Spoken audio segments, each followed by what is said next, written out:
Continuamos con este tercer apartado del primer tema en el que estábamos hablando de los lenguajes de programación. En este segundo vídeo vamos a hablar de los paradigmas de programación y de cuáles son los más utilizados o al menos los que nosotros vamos a utilizar en este curso. Pero ¿qué es un paradigma de programación? Un paradigma de programación es un método, un modelo, una filosofía, una idea, una forma en definitiva de resolver un programa, de resolver un problema. ¿Vale? Un paradigma me dice la visión, los métodos, la forma en la que el programador va a tratar de construir o de resolver el programa o una parte del programa. Bien, en la informática existen varios paradigmas, algunos están aquí en esta pantalla, otros no aparecen, como por ejemplo la programación orientada a aspectos, pero nosotros nos vamos a centrar en dos, en la programación estructurada y en la programación orientada a objetos. Bien, nos vamos a centrar en estos dos paradigmas porque vamos a utilizar un poco la mezcla de ambos, o mejor dicho, vamos a utilizar los dos a la vez. Bien, comenzamos hablando de la programación estructurada. ¿Qué es la programación estructurada?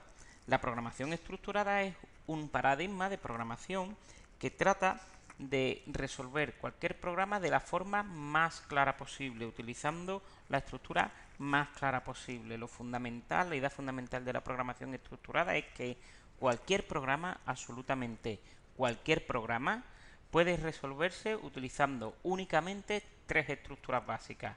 La secuencia, es decir, que se van ejecutando instrucciones una detrás de otras, nada de saltos aleatorios, saltos sin ningún tipo de motivo, no, las instrucciones se van ejecutando una detrás de otra y cuando hay un salto es porque hay un motivo.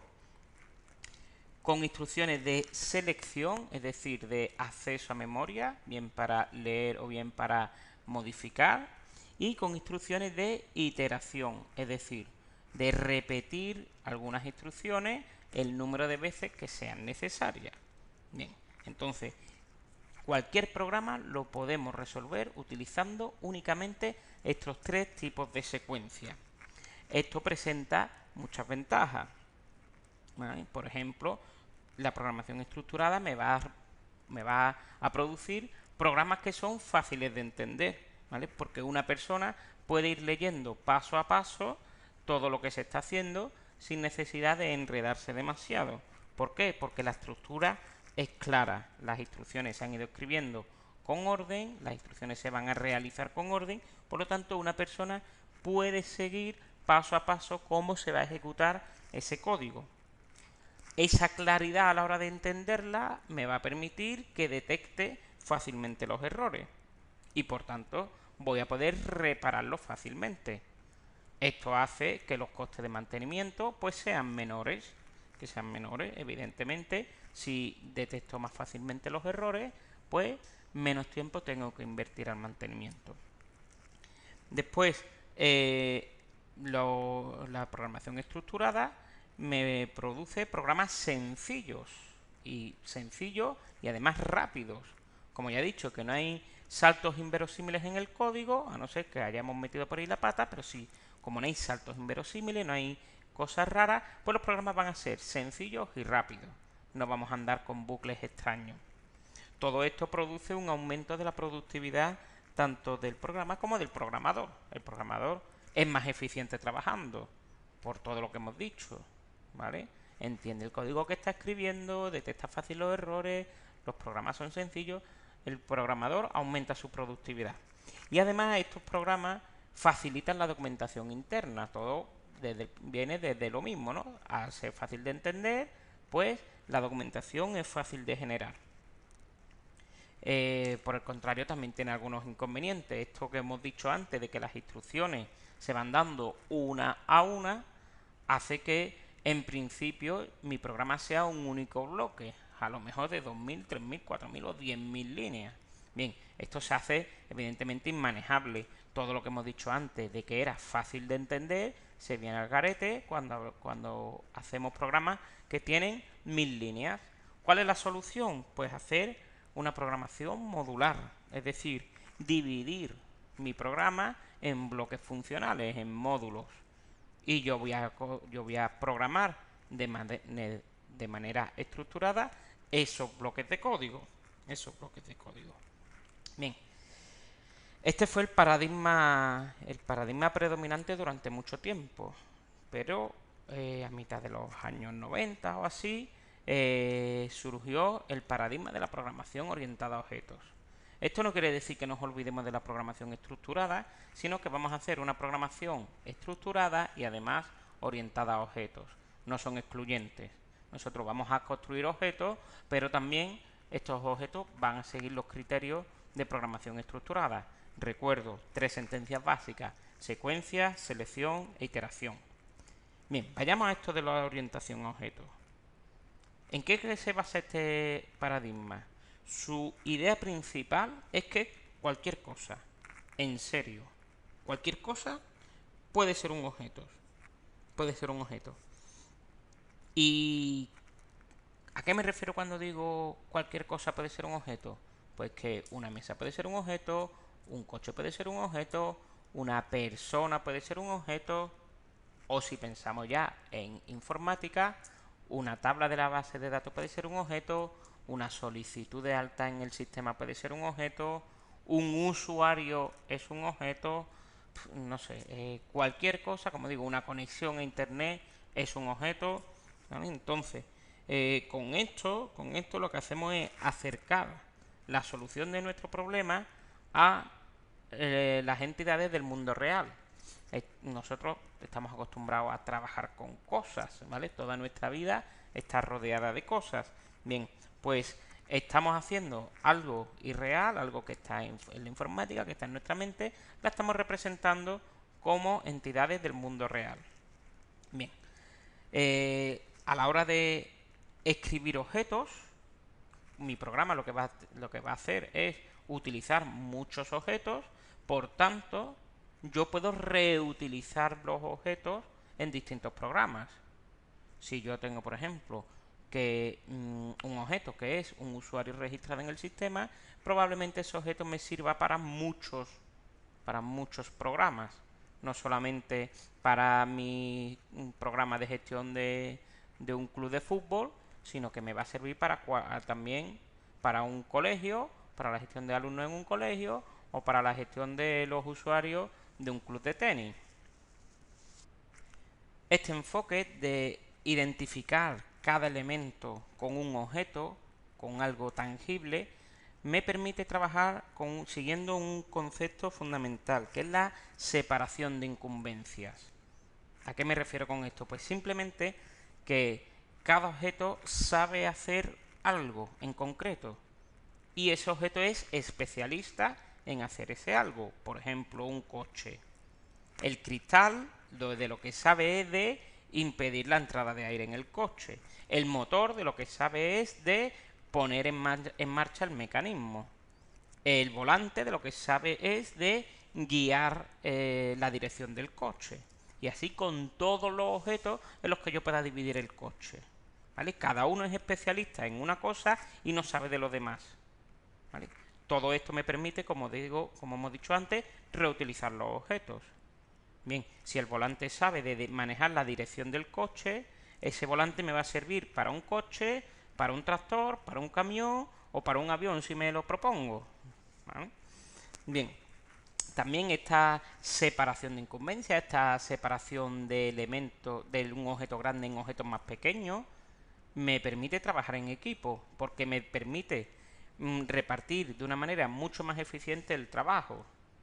¿Vale? Uno se puede especializar en el desarrollo de motores y otro en el desarrollo de volantes.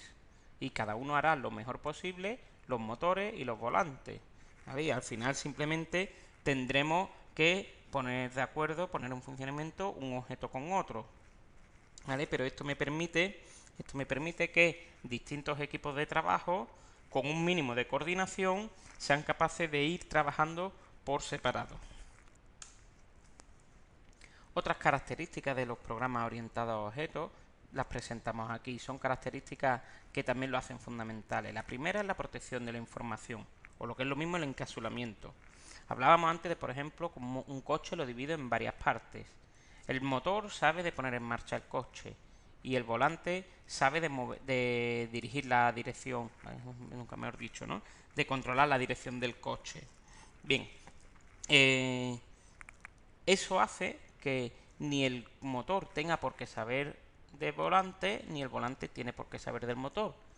Y por tanto, oculto el comportamiento de uno al otro, ¿vale? Las demás clases no tienen por qué saber cómo hago yo las cosas y por tanto le oculto el acceso a los datos o a los métodos que tienen y solamente les permito ver el código o las funciones que yo desee, ¿vale? Entonces, que yo utilice unos objetos no quiere decir que sepa cómo están hechos por dentro. Y eso es una de las grandes ventajas del encapsulamiento, que proporciona unos límites de seguridad a la información que tenemos dentro de cada clase. Después ya hemos dicho antes que como los objetos son reutilizables en cualquier programa, tú tienes escrito un código de un objeto y lo puedes utilizar en otro programa, pues esto me lleva a un rápido desarrollo de los programas, ¿vale? La reutilización hace que puedas utilizar código que ya está más que probado, más que desarrollado, sabes que funciona, con que lo incrustas en tu programa, bien sea código tuyo o código que has obtenido externo o alguna librería, lo puedes utilizar en tu programa. Por lo tanto, el desarrollo es rápido.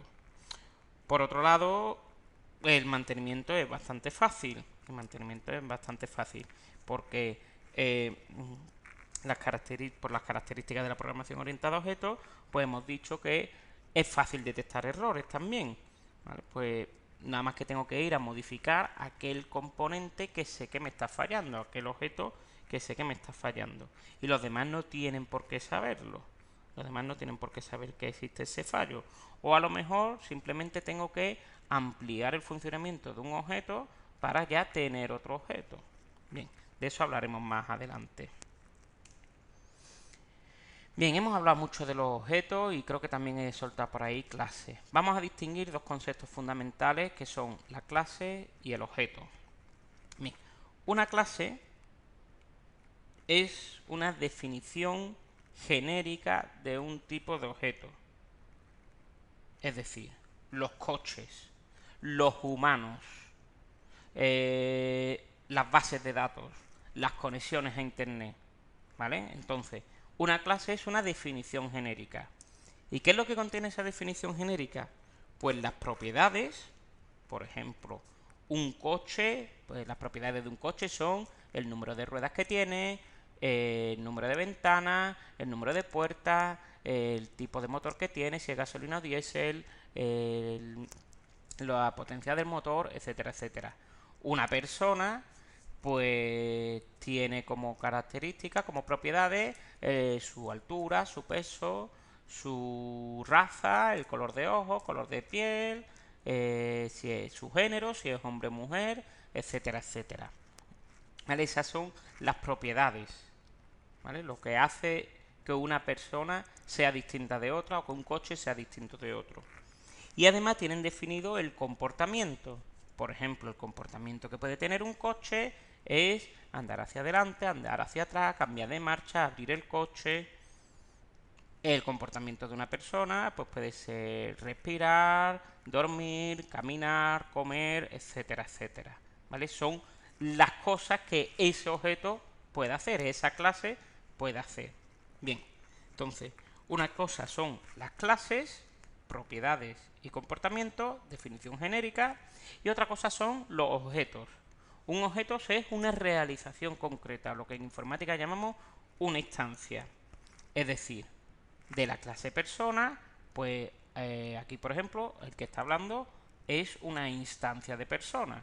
Yo soy una instancia de persona, Pedro es otra instancia de persona y Manolito es otra instancia de persona. Si volvemos a los coches, pues mi coche es una instancia, y el coche del de enfrente es otra instancia, el de mi vecino es otra instancia, ¿vale? Entonces, un objeto es una realización concreta, que es lo que realmente utilizamos. Nosotros, por un lado, programamos la clase y, por otro lado, en nuestros programas utilizamos objetos de esas clases. Bien, sobre esto ahondaremos bastante en los temas, en el tema número 4, creo que era el dedicado el dedicado a UML. Bien. ¿Y qué pasos tenemos que seguir para poder identificar esos objetos? Aquí está el gran key de la cuestión, ¿vale? A la hora de hacer una aplicación orientada a objetos, tenemos que seguir estos 4 pasos. En primer lugar, saber cuáles son los objetos que van a intervenir en mi programa.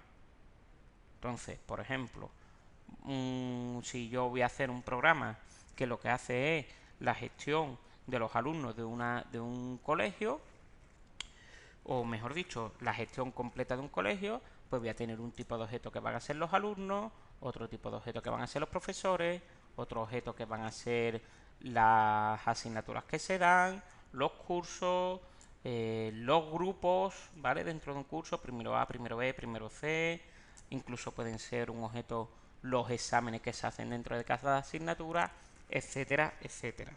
Bien, el segundo paso será agrupar todos esos objetos en clases, ¿vale? Yo ya sé que voy a tener un montón de alumnos, bien, pues busco cuáles son los genéricos, aquellos objetos que tengan comportamiento y propiedades comunes, características comunes, pues los utilizo como clases. Bien, después el siguiente paso es para cada una de esas clases definir cuáles son sus datos, sus propiedades y cuáles son sus operaciones. Y por último trataremos de establecer las relaciones que puede existir entre las clases. ¿Vale? Un alumno que se matricula en tal asignatura y esa asignatura pertenece a otro grupo y esa asignatura la imparte tal profesor. ¿Vale? Establezco relaciones entre unos objetos y otros. Pero si hay una característica fundamental en la programación orientada a objetos, esa es la característica del polimorfismo y herencia. Aquí vemos un ejemplo claro, ahora iremos con él. ¿Qué es esto del polimorfismo y la herencia? La programación orientada a objetos me permite definir clases genéricas y después hacer clases un poco más concretas.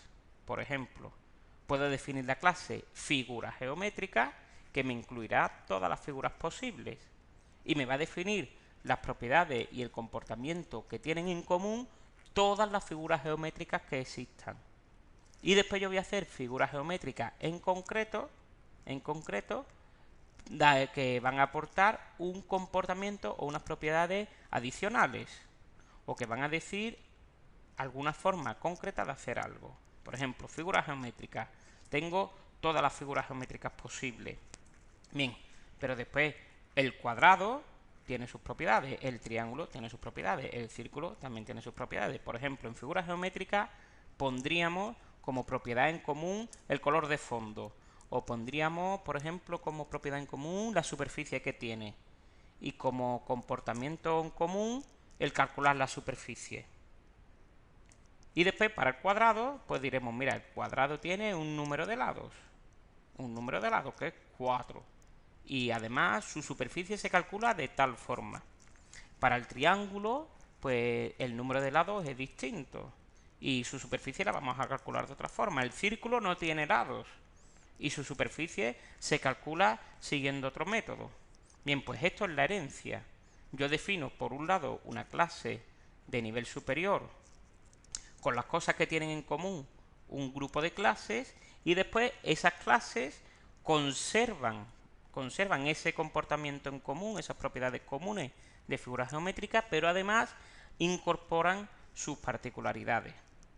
¿Vale? Entonces, las clases cuadrado, triángulo y círculo heredan un comportamiento de figuras geométricas y además incorporan sus propias características. Bien. Hemos dicho polimorfismo de herencia. Esto es herencia. ¿Qué es eso del polimorfismo?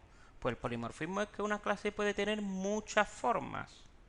Es decir, si tú tienes una figura geométrica, tú a priori, y tienes un objeto definido como figura geométrica, pues tú a priori no vas a saber si esa figura va a ser un cuadrado, un triángulo o un círculo. La figura geométrica podría comportarse de muchas formas, según lo que realmente sea. ¿Vale? Entonces, el polimorfismo y la herencia son dos caras de un mismo concepto. Uno es en dirección hacia abajo, herencia, y otro es en dirección hacia arriba. Si no entiendes esto, no te preocupes, ahondaremos con ello pues aproximadamente a mitad de curso en la segunda evaluación, y en el módulo de programación también se trabajará bastante cuando llegue el momento.